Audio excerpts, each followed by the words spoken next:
Con el programa de estudio expositorio que damos, hermanos, porque siempre he creído yo, hermanos, y sé que la Escritura enseña que siempre debemos predicar expositoriamente la palabra de Dios. No importa que sea evangelista, pastor, maestro.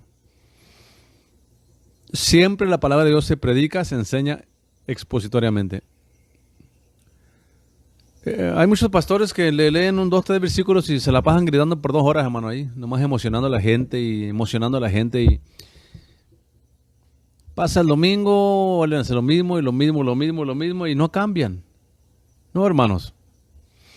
Lo más importante en la vida es la palabra de Dios. No va a haber nada más importante que nosotros hagamos, obedezcamos, enseñemos, leamos que la palabra de Dios. Esta es la palabra de Dios, hermano, que nos dirige a la vida eterna. Esta es la palabra de Dios que nos muestra la voluntad de Dios.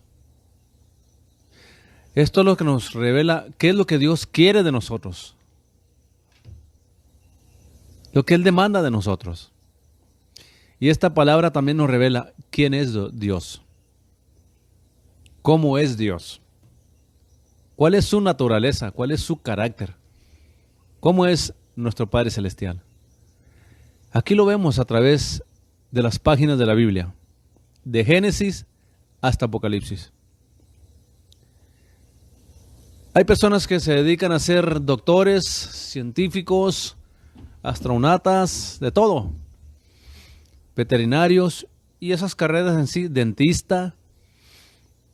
Y esas carreras en sí son buenas, hermanos, porque le ayudan a usted a ayudar a la humanidad y es una obra buena. Los doctores hacen buenas obras, menos los que abortan, obviamente. Y los que tratan de cambiar a un hombre a mujer, esos no hacen buena obra, pero la medicina, hermano, médicamente es buena. Cuando se aplica en su uso que beneficia al ser humano. Pero un doctor, hermano, alarga la vida de alguien por digamos, alguien que tiene diabetes, cáncer quizás, otro tipo de enfermedad, va al doctor, le dan medicina y pueden hacerlo vivir un tiempo más. Antes del invento de la penicilina, hermano, y de la metformina y todas esas medicinas que usan los diabéticos y que usa la gente para el colesterol, antes de eso la gente moría de un infarto, del diabetes y no vivía mucho tiempo. Hubo un tiempo más atrás todavía que la gente vivía más tiempo porque todo era natural, todo crecíamos natural, hermano. No hay nada natural ya, hermano. Aunque usted vaya a la tienda y le diga ahí que kosher, que le diga ahí que es que organic, puro cuento, hermano. Porque como definen orgánico, algo orgánico, lo definen de una forma que está muy generalizada, hermano. Puede que sea orgánico porque no tiene tal química, pero tiene otras 100 químicas más. Todo está alterado. La harina, hermano, la carne, el pollo, todo está alterado. Pero sin embargo, el propósito de un doctor es ayudarle al ser humano a vivir un poco más tiempo y más saludable. Pues esta palabra de Dios, hermanos, se nos fue dejada para encontrar la vida eterna, hermanos. La vida que jamás terminará. La vida que jamás tendrá otra enfermedad. Nunca nos haremos viejos. El mensaje de la palabra de Dios, hermano, es la salvación del alma, del hombre. Este libro no se escribió para fórmulas como hacerse rico usted. Este libro no se escribió para fórmulas psicológicas positivas, que usted puede crear su propia realidad, que usted puede llamar las cosas que no son como si fuesen. Usted no es Dios. Esas doctrinas vienen de demonios. Este libro, hermano, llamado la Biblia, se nos dejó escrito para que encontremos la vida eterna, el plan de Dios. Es el alimento a mi alma, el alimento a mi espíritu, que por consecuencia final, la vida eterna, un cuerpo glorificado si somos fieles hasta la muerte. Por eso, hermano, a mí me da mucha tristeza saber que dentro de las iglesias, muchas iglesias ya no se predica la palabra como es. Han acostumbrado a la gente a filosofías positivas, a hablarles puras promesas, puras cosas buenas. Puedes llamar las cosas que no son como si fuesen. Tú nunca vas a estar enfermo. Dios te va a sanar. ¿A quién no le va a gustar ese mensaje, hermano? A todo mundo. Todo mundo quiere vivir bien, prosperado y bendecido y que le vaya bien. ¿Quién no va a querer eso, hermano? Pero no es la razón por qué se escribió este libro. Porque toda la gente, póngase a pensar, toda la gente que Cristo sanó, volvieron a morir. Aquellos leprosos, Dios los sanó, pero volvieron a morir. Aquel paralítico, Dios los sanó, pero volvió a morir.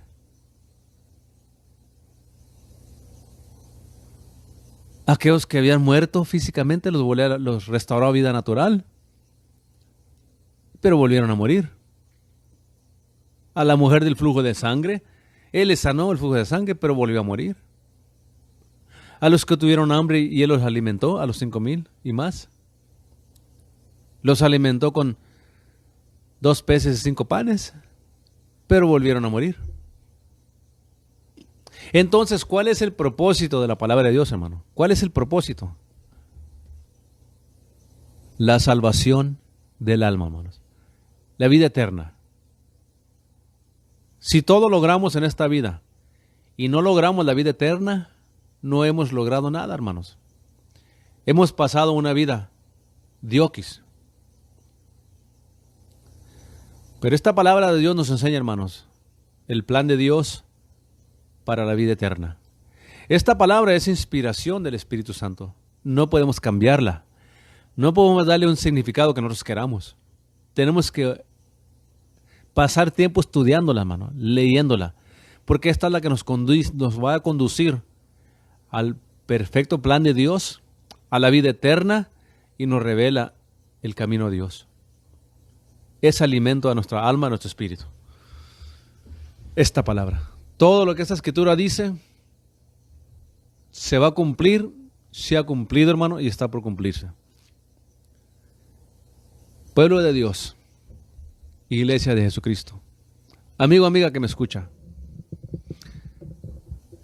yo le amo.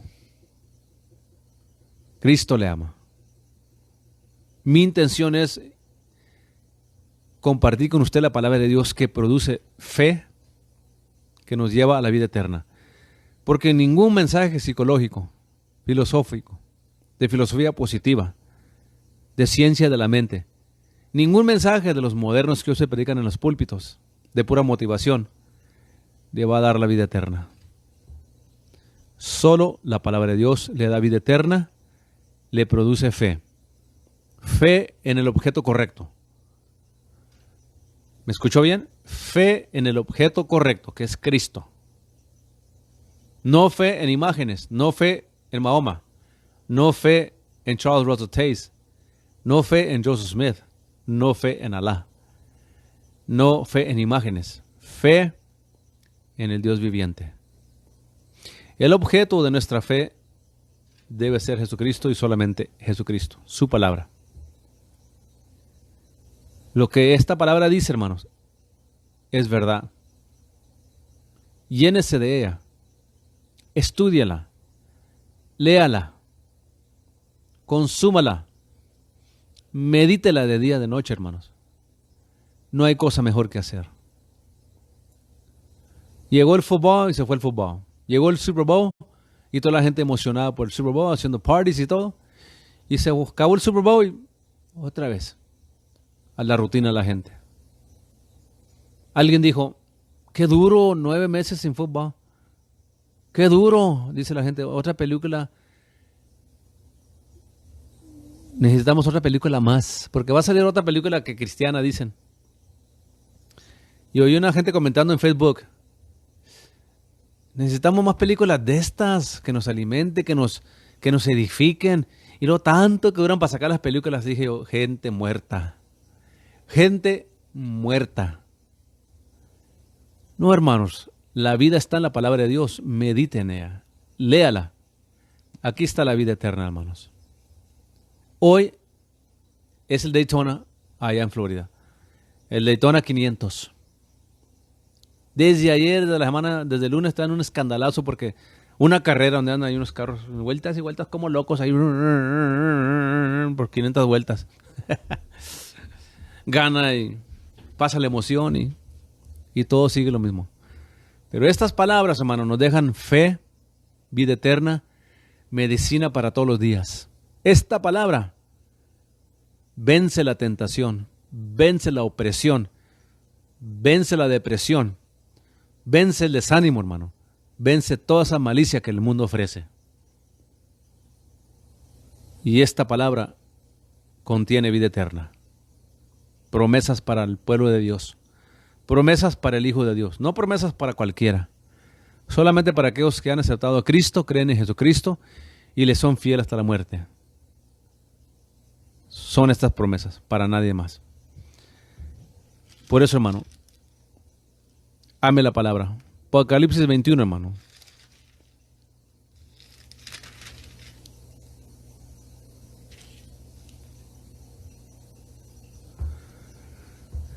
Y ya estamos, hermanos, por ver la recta final de la humanidad. No el fin. Escucho a muchos escatólogos, maestros de profecía que tienen la maña de decir el fin viene, el fin viene. Déjeme leer una cosa a usted, hermano. Soy una persona con bastante conocimiento de la palabra de Dios. No lo digo para gloriarme. Lo digo porque Dios me ha dado por su gracia el entender las Escrituras. Y yo he puesto mi parte como ser humano de escudriñarlas. Y de orar para que el Espíritu Santo me revele la palabra. No hay tal cosa que el fin. ¿Quién le dijo a usted? Cuando la Escritura habla del fin del siglo. Esta palabra nos vamos de una etapa a otra. De un siglo a otro. Cuando Cristo dijo, y será predicado el Evangelio en todos los confines del mundo, entonces vendrá el fin. Y la gente piensa que es el rapto. No, hermano. El fin de la edad. En otras palabras, déjenme le explico para que no se ponga nervioso ni se asuste. No habrá fin. No habrá fin a la humanidad. Va a existir para siempre la humanidad. Hay fin para aquellos que mueren sin Cristo porque se van a perder eternamente. Que la Biblia, vamos a estar leyendo eso ahorita, de la segunda muerte, todo eso. No sé si ahorita para el otro programa. Pero cuando la Escritura habla del fin, tenemos que entender en qué concepto lo dice, en qué perspectiva lo dice. Simplemente fue profetizado la venida de Cristo y vino Cristo. Se manifestó Jesucristo, se encarnó Dios en Jesucristo, predicó por 3 años y medio, fue crucificado, murió por nosotros, resucitó, anduvo, lo vieron más de 500 por creo como por 40 días, 50 días por ahí. Fue ascendido al cielo, fue llevado al cielo en una nube. Y los ángeles que vinieron por Cristo dijeron, varones galileos, ¿por qué están asombrados mirando para arriba? Este mismo Cristo, este mismo Jesús que ven, que se va hoy, regresará de igual manera. Entonces ya Pablo nos revela el rapto, el arpazo, el arrebatamiento, no la segunda venida, el arpazo, que es cuando se levantan los muertos y los que estamos vivos nos vamos en las nubes para estar con Cristo para siempre. Entonces, el arrebatamiento no es el fin. Es el comienzo de otra era, de otra edad. De Abraham a Moisés, 2000 años. De Moisés a Cristo, 2000 años. 4000 años. De Cristo a nosotros, 6000 años aproximadamente. El milenio, 7000 años. No va a ser el fin, hermano. Falta mucho para el fin. Entienda la perspectiva bíblica usted cuando se enseña esto. Falta mucho para el fin. Hermano, hay muchos ahí que no conocen la Escritura, ¿ok? Y se llaman escatólogos. Y se llaman profetas y apóstoles y pastores. Hermanos, el anticristo no va a controlar a todo el mundo. Entienda eso. Ya se lo enseñé, ya lo estuvimos viendo aquí. Va a controlar 10 naciones. Hermanos, los juicios de Dios en Apocalipsis no van a estar cayendo en México, en Estados Unidos. No, van a estar cayendo ¿dónde? sobre el reino del anticristo, las plagas, el sol que los va a quemar, el río Éufrates que se va a secar. Y el río Éufrates se está secando ahorita, pero no es el juicio de Apocalipsis. El juicio de Apocalipsis literalmente se seca en cuestión de momentos, cuando los 4 ángeles que están esperando el mandamiento, que lo sequen, lo van a secar, pero para que pase los ejércitos a atacar a Israel, para que Dios los destruya. Entonces el arrebatamiento es el fin de una edad, pero no el fin de la humanidad. Entonces, después del arrebatamiento, 7 años de gran tribulación, entramos a los tiempos de la angustia de Jacob, a la gran tribulación o a las 70 semanas de Daniel, que es donde Dios va a rescatar a Israel. Y el anticristo va a querer destruir a Israel. Ven el anticristo, los engaña a Israel, lo aceptan como el Mesías, se dan cuenta que los engañó a los 3 años y medio. Entonces Israel corre para Petra, donde se cumple Mateo 24, Lucas 21 y Marcos 13. El que está en la azotea no baje para abajo a tomar su prenda. Estarán 2 moliendo en el molino, uno será tomado y uno dejado. Irán 2 caminando y uno será tomado y uno dejado. Hay de las que están en cinta. Oren para que su viaje no sea en el invierno, ni en día sábado. Es una profecía para Israel. Durante la gran tribulación, la segunda parte, cuando el anticristo se meta al templo, que él contrató con Israel y los musulmanes para darles donde está ahorita la mezquita de Omar, que es donde está el templo original de Salomón. Y cuando los judíos miren que el anticristo les va a dar ese templo lugar para atrás, vayan a decir, este es el Mesías. Este es el que estábamos esperando, este es el verdadero. Pero cuando hagan el templo, él va a entrar al templo a los 3 años y medio, va a decir, adóreme, yo soy Dios. Y se va a dar cuenta de Israel que los engañó y van a correr para Petra. Y se cumple Mateo 24, Lucas 21 y Marcos 13. Que muchos piensan que es la iglesia. No, la iglesia se fue mucho tiempo antes de eso. La iglesia fue arrebatada en el arpazo. Estos tiempos vienen, hermanos. Ya están a las puertas. Somos la generación del arrebatamiento. Cuando usted lee Mateo 24, Lucas 21, Marcos 13, Cristo mismo dijo, la generación que esté viendo estas cosas no va a pasar. ¿Cuáles cosas? La levantada del anticristo, el tercer templo que se edifica. Israel hace el pacto de 7 años con el anticristo, que en 3 años y medio lo rompe. Israel corre para Petra. Entonces caen los 21 juicios de Apocalipsis sobre el reino del anticristo y sobre aquellos que tenían la marca de la bestia o su número o su nombre, que están dentro de las naciones que él controla. ¿Habrá un caos económico? Claro que sí, hermano, porque va a haber guerras, muchas guerras, y va a haber escasez de comida. Vienen tiempos difíciles, pueblo de Dios. No se esté creyendo esto que viene un gran avivamiento y que todo va a estar color de rosa. No. Primero viene el arrebatamiento, luego la gran tribulación, luego viene el milenio. Por eso le digo, no el fin, falta mucho para el fin, hermano. Tiene que entender eso usted con la perspectiva bíblica. Es que ahorita los cristianos, como hay tantos escatólogos por ahí, y maestros de profecía dando profecía que no conocen, y nomás porque son dogmáticos en lo que les han enseñado a ellos, no entienden la escritura en lo que dice. Pero el anticristo no va a controlar todo el mundo, va a controlar 10 naciones. Va a tener naciones enemigas durante la gran tribulación. Mateo 25 habla de naciones carneras y naciones corderas, las que apoyan a Israel y las que no apoyan a Israel. Y Dios va a juzgar a aquellos que no apoyan a Israel. Entonces quiere decir que van a existir Estados Unidos y todas las naciones como existen ahora. Ninguna nación se va a terminar. Lo único que Cristo va a destruir es al anticristo y a todos los enemigos de Israel que pelearon la batalla contra Israel, contra Cristo, porque ¿quién puede contra Cristo, hermano? Nadie.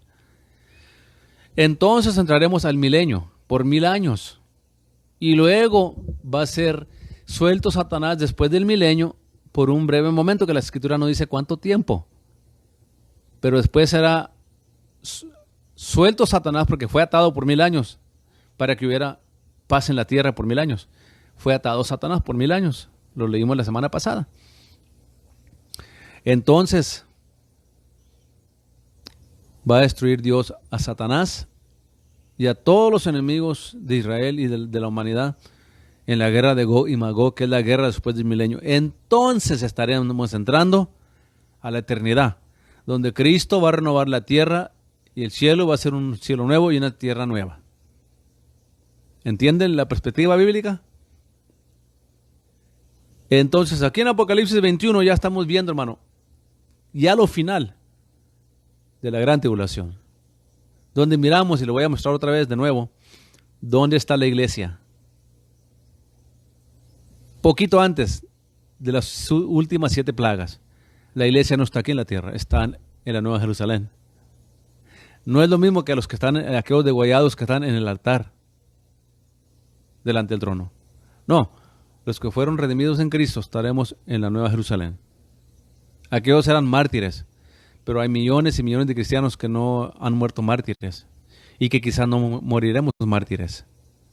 Como Benjamín Paredes, David Wilkerson, hermanos, a Billy Graham y los Charles Spurgeon, Charles Finney, Jonathan Edwards, todos esos grandes predicadores de los tiempos antiguos. Qué tremendo, ¿verdad, hermanos? Por eso, hermanos, sirva a Cristo, sírvale de todo corazón, ponga a Dios en primer lugar, véngase a la iglesia, no esté yendo a iglesias que nomás lo están entreteniendo, hermano. Vaya a una iglesia que lo está preparando para el rapto, para el arrebatamiento de la iglesia, para una iglesia que lo está preparando para la muerte, si nos toca la muerte antes del rapto.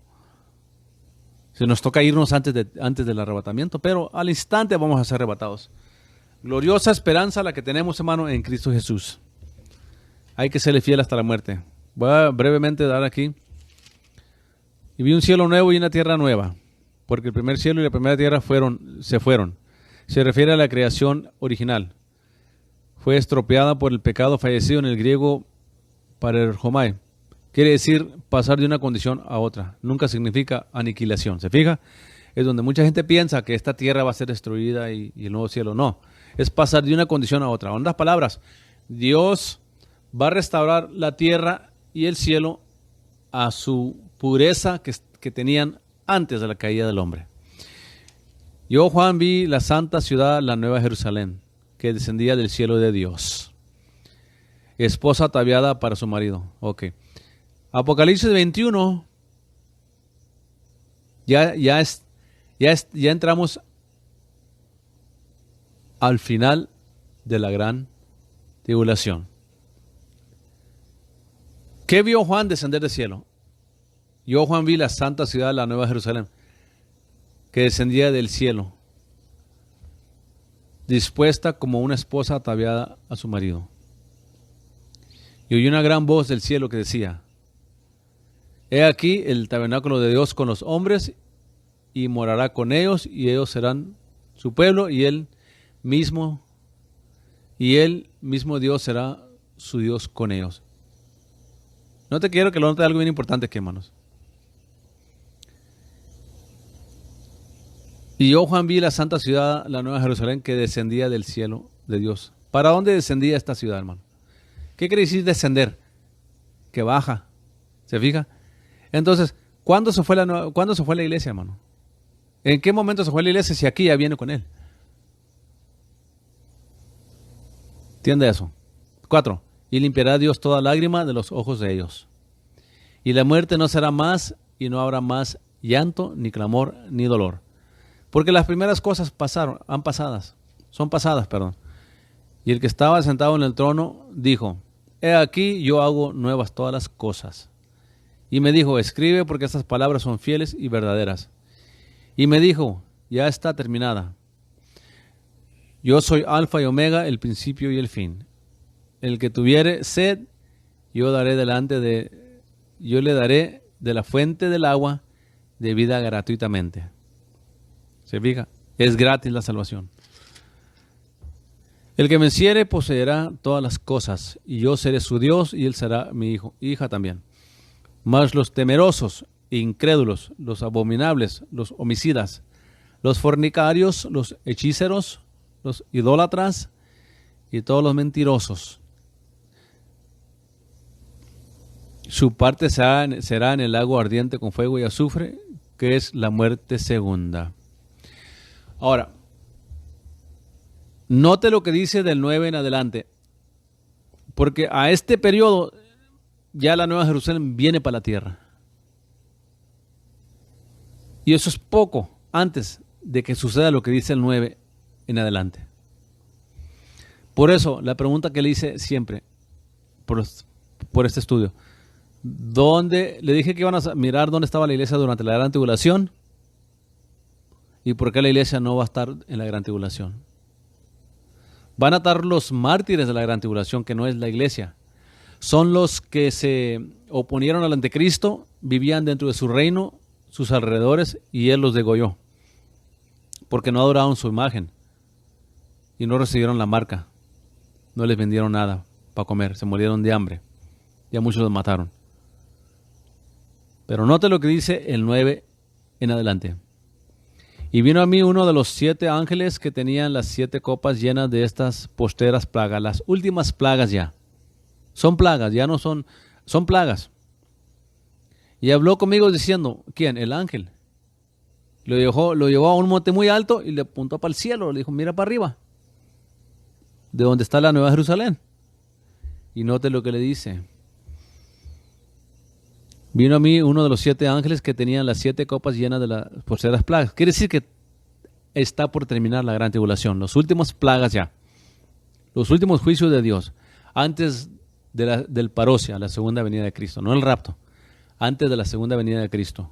Aprenda la diferencia en la segunda venida y el rapto. Son cosas muy diferentes.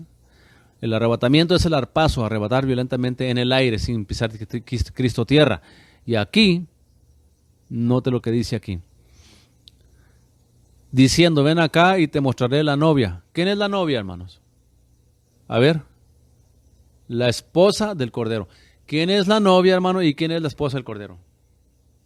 ¿Quién es la novia y quién es la esposa del Cordero? La iglesia. Y vino a mí uno de los 7 ángeles que tenían las 7 copas llenas de las 7 postreras plagas, hablando conmigo, diciendo, ven acá y te mostraré la novia, la esposa del Cordero. Y me llevó en el espíritu a un grande y alto monte, y me mostró la gran ciudad santa de Nueva Jerusalén, que descendía de los cielos de Dios, teniendo la gloria de Dios, y su luz era semejante a una piedra preciosísima, como piedra de jaspe, resplandeciente como cristal. Ok, vamos a regresarnos aquí al 2, 21:2. Yo, Juan, vi la santa ciudad, la Nueva Jerusalén, que descendía del cielo de Dios, dispuesta como una esposa ataviada para su marido. ¿Y qué confirma el 10? Y me llevó en el espíritu, no, el 9, perdón. Y vino a mí uno de los 7 ángeles que tenía las 7 copas llenas de las postreras plagas, y habló conmigo diciendo, ven acá y te mostraré la novia de la esposa del Cordero. El 10. Y me llevó en el espíritu a un grande y alto monte, y me mostró la gran ciudad santa de Jerusalén que descendía del cielo. Ahí es donde está la esposa de Cristo. En la Nueva Jerusalén, ¿dónde? En el cielo. ¿Cuándo? Poquito antes de las 7 plagas, porque ya está por descender y ya viene rumbo a la tierra la iglesia para morar con Cristo por 1000 años. Es para que le dé gloria a Dios, hermano. Demos gracias a Dios y agradezcamos, hermano, la bendita promesa que Dios nos ha dado. Vida eterna si le somos fiel hasta la muerte, hasta su venida, hasta el rapto. El 12. Tenía un muro grande y alto con 12 puertas. Y en las puertas 12 ángeles. Y nombres escritos que son los de las 12 tribus de los hijos de Israel. Al oriente 3 puertas, al norte 3 puertas, al sur 3 puertas, al oeste 3 puertas, total 12.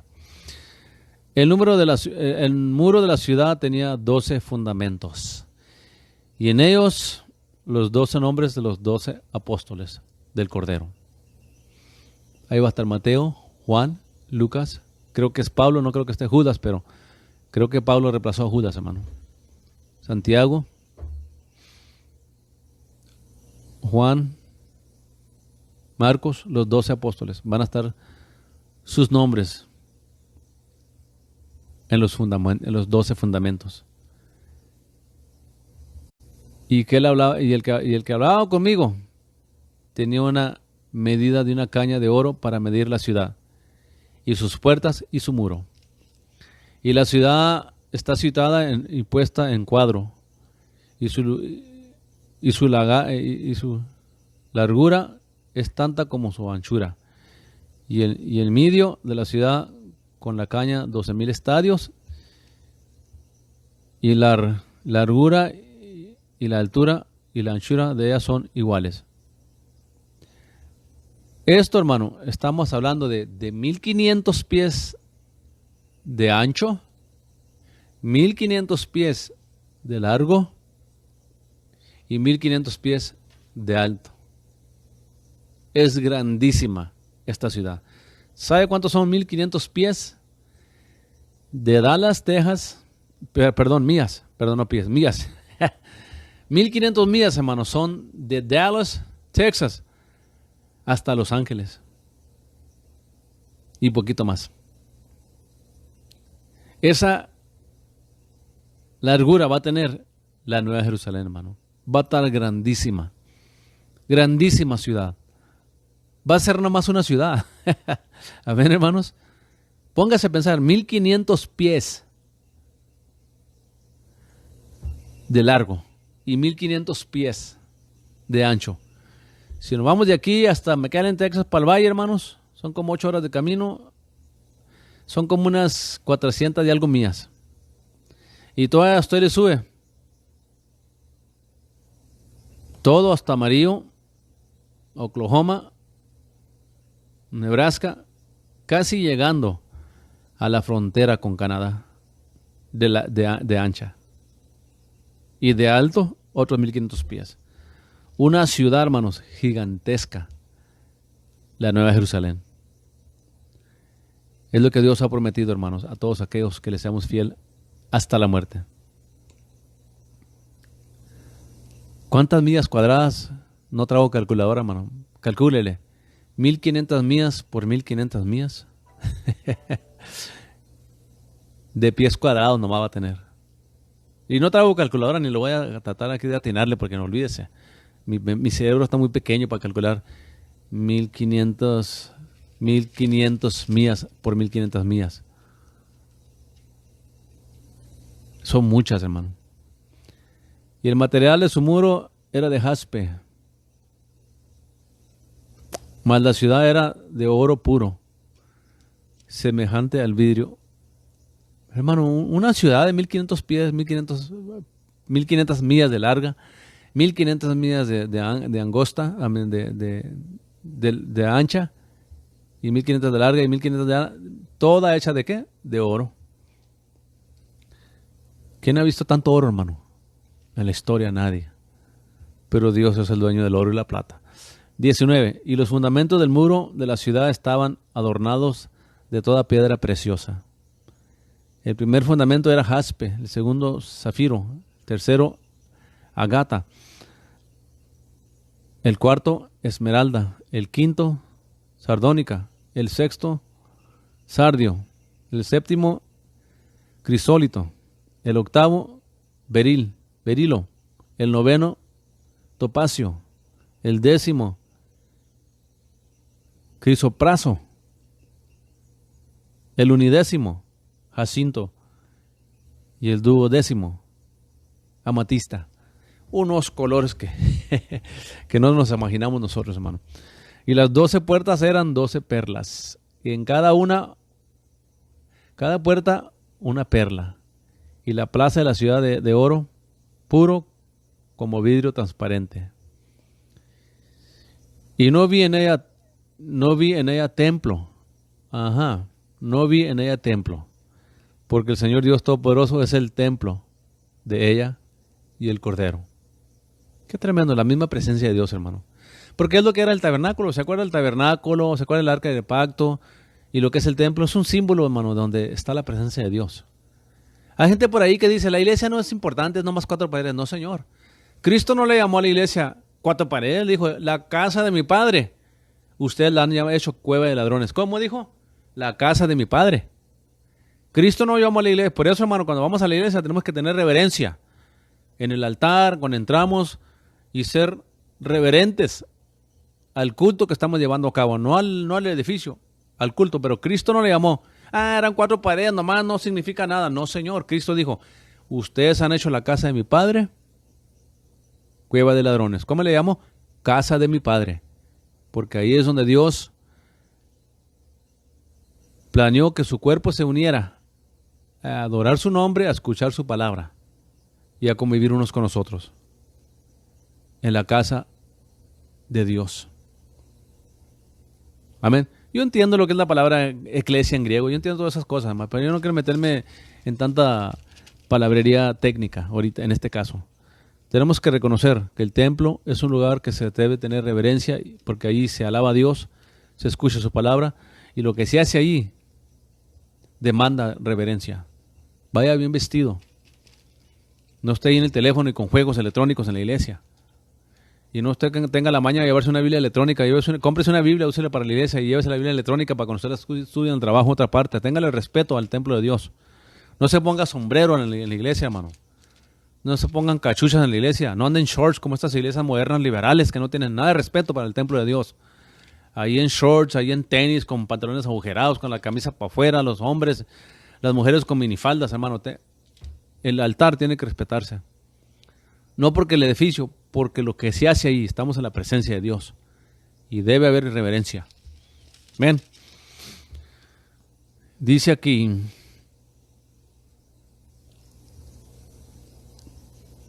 no vi en ella templo, porque el Señor Dios Todopoderoso es el templo de ella y el Cordero.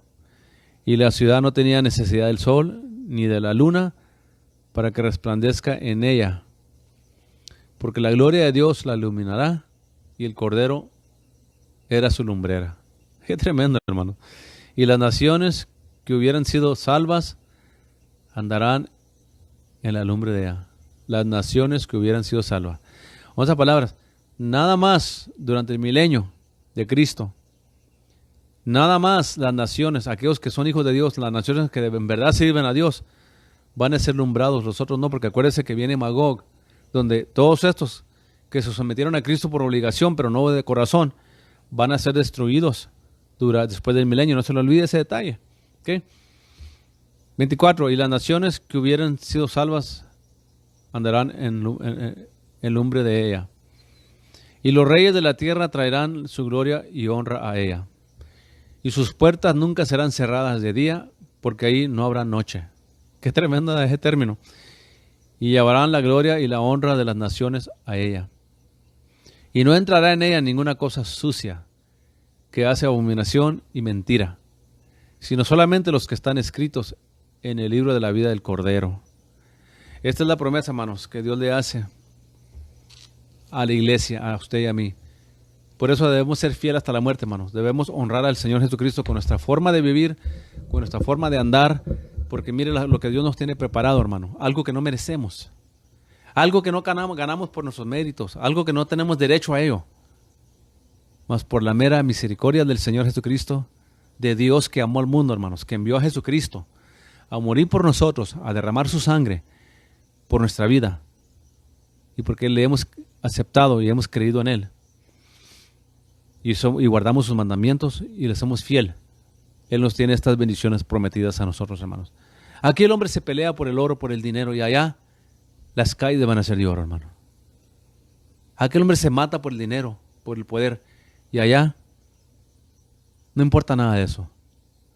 Porque la ciudad será donde muera la iglesia para siempre. Grandes promesas, hermano, grandes bendiciones que Dios nos ha prometido. Por eso, hermano, no anden en estas iglesias que nomás lo están entreteniendo, hermano, jugando con sus emociones, con sus sentimientos. No, busque una iglesia que le ayuden a orar, que oren juntos, que le enseñen la palabra tal y como es, que lo preparen para el día de la muerte, para el día del rapto, hermano, para estar listos y ser hallados dignos de irnos, porque así estaremos con Cristo para siempre. Amén. Esa es la promesa que tenemos, hermano. Por eso es una bendición ser hijo de Dios. Es una bendición llamarme hijo de Dios, pero vivirlo, no nomás llamarme. Es una bendición, hermanos, que su gracia nos alcanzó, que su misericordia fue extendida a nosotros. Es una bendición que Él derramó su sangre para limpiar su pecado, mi pecado, su pecado, como quiera usted ponerla. Y debido a esta obra redentora de gracia en la cruz de Calvario, Él nos ha dado vida eterna. Y solamente los que están escritos en el libro de la vida podrán tener vida eterna y gozar de la Nueva Jerusalén y de la eternidad con Cristo, hermano. Nada vale la pena, hermanos, en este mundo. No, nada, ni el dinero, ni la fama, ni el qué dirán, ni los pasatiempos, ni las casas, ni los carros, nada, nada vale la pena, hermano, en comparación con lo que Él nos tiene prometido. Busque una iglesia fiel, hermano, que prediquen sana doctrina. Busquen esa iglesia que le enseñe la palabra como es. Y prepárese porque pronto nos vamos. El rapto está a las puertas. O nos da un ataque de corazón y nos vamos. Pero gloria a Dios porque nos vamos a su presencia. Nada de pérdida ahí para un hijo de Dios. Si no ha aceptado a Cristo, acéptele como su Salvador.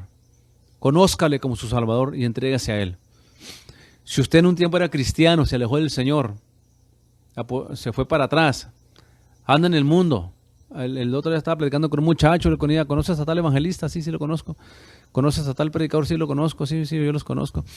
Y le dije, ¿y los conoces bien tú? Dijo, sí, pero yo antes estaba en eso, pero ya no. Y me dio tristeza, hermano, de ver tanta gente que se ha alejado de Dios. Tanta gente que ya no sirve a Cristo, hermanos. ¿Por qué? Él tiene vida eterna para darnos. Nada, nada vale la pena, hermanos. Por más bonita que sea su casa, más grande que sea su casa, sus carros, su troca del año, no importa eso, hermano. Lo que importa es, ¿está nuestro nombre en el libro de la vida? Si en un tiempo le servíamos, nos alejamos del Señor por X razón o X cosa, vuélvase a Él. Vuélvase a Él, Él le perdona. Así como aquel hijo pródigo. Aquel hijo pródigo se alejó. Malgastó el dinero, vivió entre rameras, en el mundo, entre los cerdos, entre lo peor del mundo. Pero sin embargo, cuando él reconoció que hizo mal y vino y se humilló ante su padre, lo volvió a restaurar, hermano, y no le echó nada en cara. Es más, el anillo que él tenía como hijo, que significa autoridad en su reino, de ese papá, de lo que él controlaba, su rancho, lo que sea, su ciudad, lo que él era, la autoridad que el hijo pródigo tenía, hermanos, él no lo echó en cara, él no lo despreció, lo abrazó, lo besó, le hizo fiesta, hermano. Aunque malgastó su dinero, malgastó su herencia, dejó una vergüenza a su padre, el padre le dice, toma tu anillo, aquí está tu anillo, como si nada hubieras hecho. Eso es un retrato, hermano, del amor de Dios. A usted sí se ha alejado.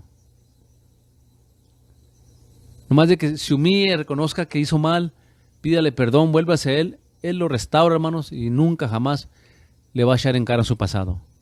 Cristo no es como estos hermanos por ahí carnales, esta gente en la carne en la iglesia que todo le echan su pasado a la gente, que nomás saber qué hizo, qué hace, echándole al pastor Pando lo que él hizo hace 30 años, echándole a X hermano lo que hizo hace 25 años en su vida, echándole en cara a una hermanita porque cayó en adulterio o en fornicación hace 20 años. Déjese de tonterías usted, porque ustedes no creen que Cristo perdona pecados, por eso lo hacen. Una persona que se llama cristiano, pastor, no importa, y que le anda echando en cara los pecados pasados a la gente, no estoy hablando de falsa doctrina, hermano. Falsa doctrina se reprende y se expone, falsos maestros se reprenden y se exponen con toda autoridad a la palabra de Dios. Yo me estoy refiriendo a estos que se llaman hermanos que andan ahí criticando a la gente que por lo que hizo hace pasado. Ellos no creen en la sangre de Cristo, hermano. Ellos cuestionan el perdón de Dios. Ellos no lo han obtenido, por eso se sienten que tienen que condenar a alguien para sentirse bien. Pero el que ha recibido perdón y sabe el poder que tiene la sangre de Cristo, hermano, ni le anda reclamando a nadie en su pasado, simplemente los motivamos a seguir adelante. Porque mientras que haya vida y aliento, hay oportunidad de volvernos a Dios. Vuélvase a Cristo. Vuélvase a Dios. Olvide el qué dirán, lo que diga la gente. Olvídese de eso. Esa gente no importa nada lo que ellos digan. Lo que importa es qué dice Dios. Y Dios dice que si nos humillamos, nos arrepentimos, nos apartamos de nuestros malos caminos, oramos, buscamos su rostro, dice que Él sanará nuestra tierra, nuestro corazón. Así como el hijo pródigo. Amén. Y si usted es un cristiano fiel, échele ganas. Busquemos a Dios. Vamos a orar, hermanos, porque Cristo viene pronto. En poco tiempo, y veremos a Jesucristo cara a cara, a mi Redentor, el que murió por mí, el que derramó su sangre por mí. Le voy a ver cara a cara, hermanos. Será algo glorioso. Será algo que con palabras no puedo expresar. Pero cuando estoy orando me acuerdo, hermano, de ese momento que mire a Cristo, mi alma se goza y me salen lágrimas. ¿Por qué? Porque Cristo es amor, porque el Señor nos ama. Amén. Sírvale, séale fiel. Vuélvase a Él si se alejó.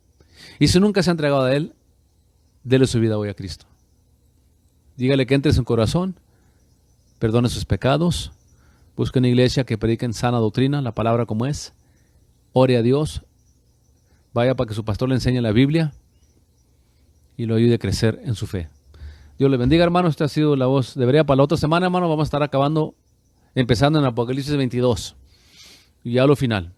Vamos a estar viendo el juicio del trono blanco, las últimas plagas, cuando Satanás es destruido, la guerra de Gog y Magog, porque se llegó el tiempo que ya Cristo viene con su iglesia a establecer su reino aquí. Y nos gozaremos para siempre.